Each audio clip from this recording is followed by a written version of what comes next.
అందరికీ నమస్కారం. అమ్మ, నా పేరు రాయుడి కీర్తి. నేను ఇంతకుముందు అమెరికాలో చదువుకొని రిటర్న్ రావడం జరిగింది. మా మామయ్య గారి ఆదేశాల మేరకు ప్రజాసేవ చేయాలనే ఉద్దేశంతో మేము సాఫ్ట్వేర్ జాబ్ చేసిన రిటర్న్ అమెరికాకు వచ్చినాము.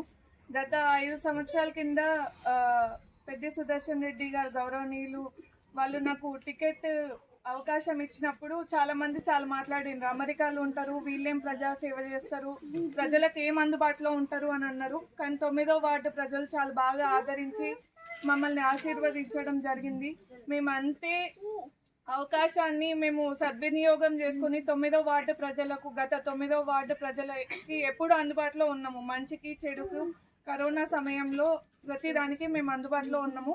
ఇప్పుడు కూడా నాకు అవకాశం ఇచ్చిన పెద్దలకు నాకు ఇది సద్వినియోగం పరచాలడం కోసం మిమ్మల్ని నేను అడిగేది ఏంటి అంటే, మేము ప్రతిపక్షంలో ఉన్నాము. ఇప్పుడు మన శక్తిని ఇంకెక్కువ కల్పించాలంటే మీ ఓటు ద్వారా నాకు అత్యధిక మెజారిటీ కల్పించాలని కోరుకుంటున్నాను.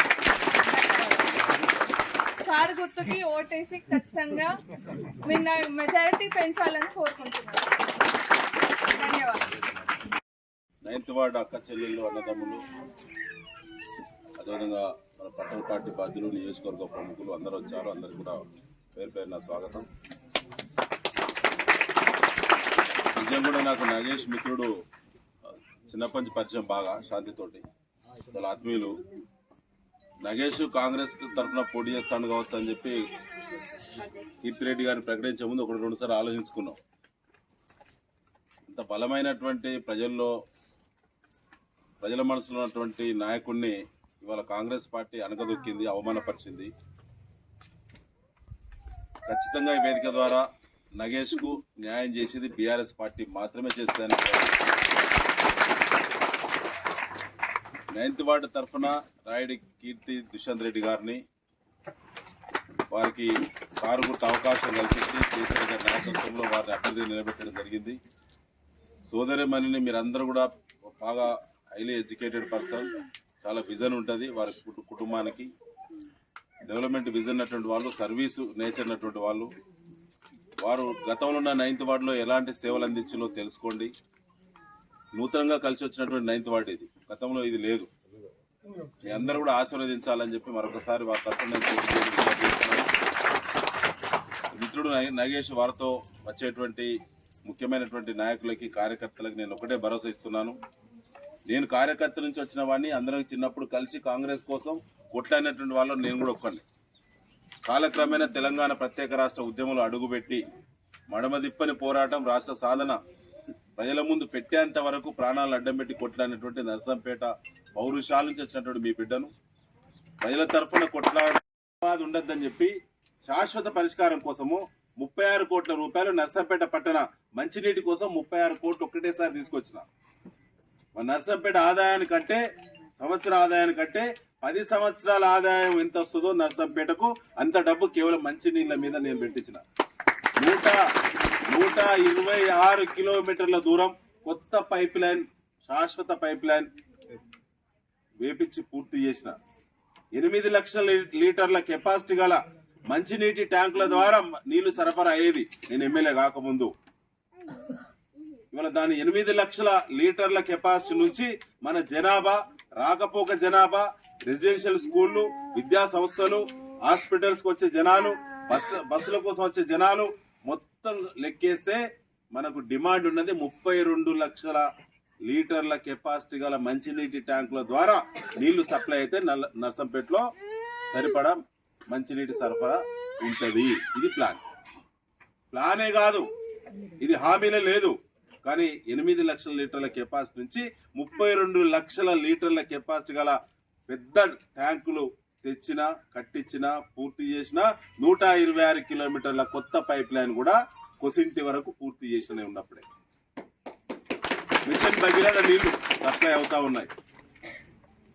అప్పుడు ఫస్ట్ పైప్ లైన్ వేయాలి, ముందు రోడ్ ఎత్తే మళ్ళీ ఏమైతే పైప్ లైన్ ఎత్తే మళ్ళీ 2 ఏళ్ల బట్టి దానికి తాళం పట్టి చూసిలా.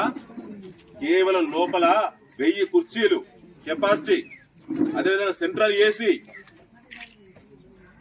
అన్ని రకాల కళలకు, ఫంక్షన్లకు, మీటింగ్లకు, మహిళా మీటింగ్లకు, కులాల మీటింగ్లకు అందరికీ ఉపయోగపడడానికి కేవలం ఊడ్చేటోళ్లకు కరెంటు బిల్లు మాత్రమే 3,000 4,000 మున్సిపాలిటీల మీ వార్డు మెంబర్ ద్వారా, కౌన్సిలర్ ద్వారా బుక్ చేసుకుంటే ఉచితంగా వచ్చే ఫంక్షన్ హాల్ కట్టించిన నర్సంపేట పట్టణ ప్రజలు వాళ్ళ కందులు కొడుతున్నాయి, కుక్కలు సంసారం చేస్తున్నాయి. అందులో సిగ్గు అనిపిస్తలేదు కాంగ్రెస్ పార్టీ నాయకులకు.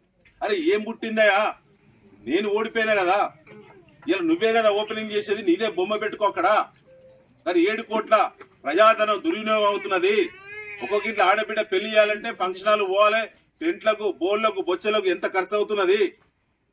ఇలా 1,00,000 2 లక్షలు మిగులుతుంది ప్రతి కుటుంబానికి. వచ్చే కేసీఆర్ కళ్యాణ లక్ష్మితో పాటు నువ్వు ఎట్లా తులం బంగారం దొంగ మాటలు చెప్పినావు గానీ కనీసం ఫంక్షన్ కి అయ్యే ఖర్చు అన్న ఉచితంగా వస్తే నర్సంపేటలో ఎట్లుంటుందో ఒకసారి మీరందరూ ఆలోచన చేయాలి. ఓడిపోయి కూడా మనోళ్ళందరూ పోయి 3 సార్లు ధర్నా చేసిండ్రు అక్కడ, దున్నపోతు మీద నీళ్లు పడ్డట్టే.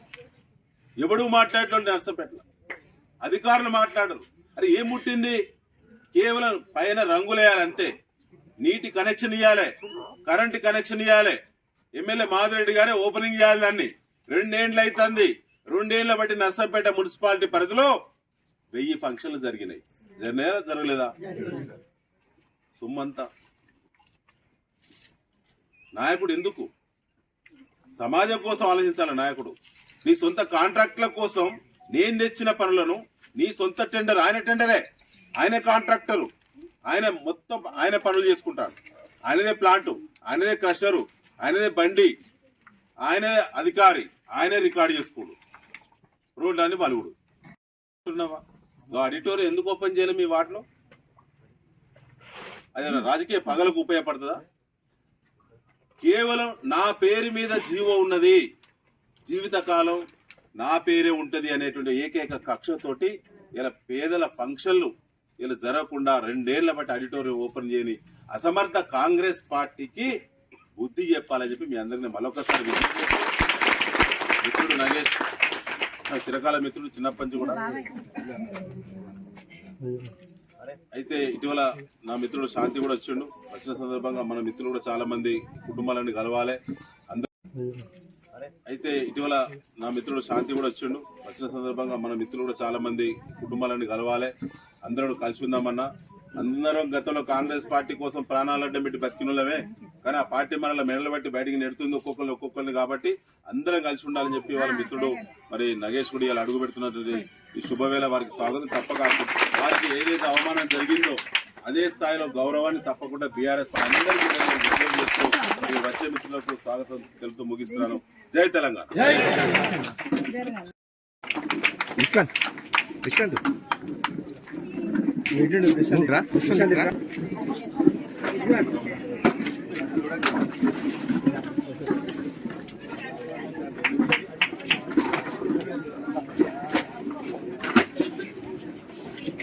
కొంచెం పట్టుకోండి.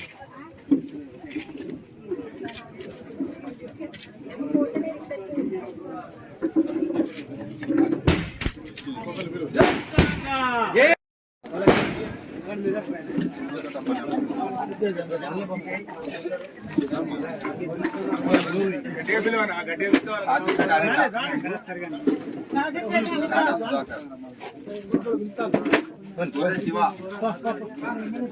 రాహుల్ ఈసారి శివరాం నగర్ భరత్ జాన్పాల్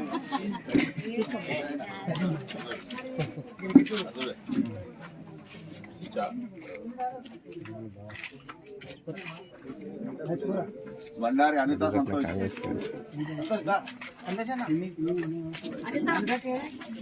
మండల శ్రీరాములు అందరి పేర్లను చదివిన రండి. అనిత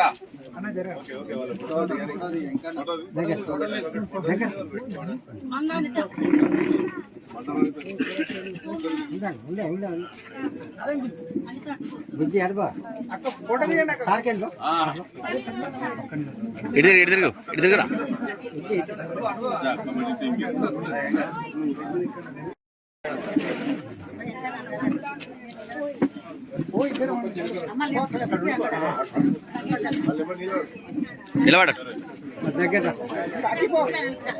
నర్సంపేట పట్టణంలోని 9వ వార్డు నేను కాంగ్రెస్ పార్టీ కార్యదర్శిగా పనిచేసినాను.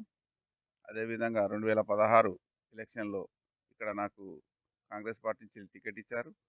అప్పుడు మేము వార్డు మెంబర్గా నగర పంచాయతీ నుండి వెళ్ళి గెలుపొంది 5 సంవత్సరాలు ఇక్కడ ఉన్న ప్రజలకు సేవలు అందించినాము. అప్పటి నుండి ఇప్పటి వరకు కాంగ్రెస్ పార్టీలో అంకితభావంతో పనిచేసినాము. అయినా కాంగ్రెస్ పార్టీలో మాకు ఎటువంటి ఆదరణ లేక మరి ఇప్పుడున్న పరిస్థితులలో పైసలే ప్రధాన లక్ష్యంగా మాకున్నటువంటి పేదరికాన్ని దృష్టిలో పెట్టుకొని మాకు ఈరోజు టికెట్ను నిరాకరించిండ్రు. ఇప్పుడు ఇక్కడ ఉన్నటువంటి తెలంగాణ రాష్ట్ర సమితి అధ్యక్షులు కేసీఆర్ మరియు కేటీఆర్ గారి నాయకత్వంలో పెద్దిరెడ్డి రెడ్డి గారు మాజీ శాసనసభ్యులు వారి ఆధ్వర్యంలో ఈరోజు బీఆర్ఎస్ చేరుతున్నాము. ఇక్కడ మాకు ఉన్నటువంటి మా వార్డులో ఉన్నటువంటి ప్రధాన సమస్యలు రోడ్లు మరియు డ్రైనేజీలు, త్రాగునీటి సమస్య ఉంది. వారు మాకు ఇటువంటి సమస్యలన్నీ తీరుస్తామని హామీ ఇచ్చినారు. అందుకోసమే ఈరోజు ఈ వార్డు నుండి మేము ఈ బీఆర్ఎస్ పార్టీలో మన కౌన్సిలర్గా నిలబడ్డ వారికి మద్దతుగా ఉండి వారిని అధిక మెజారిటీతో గెలిపించి తీరుతామని కోరుతున్నాం.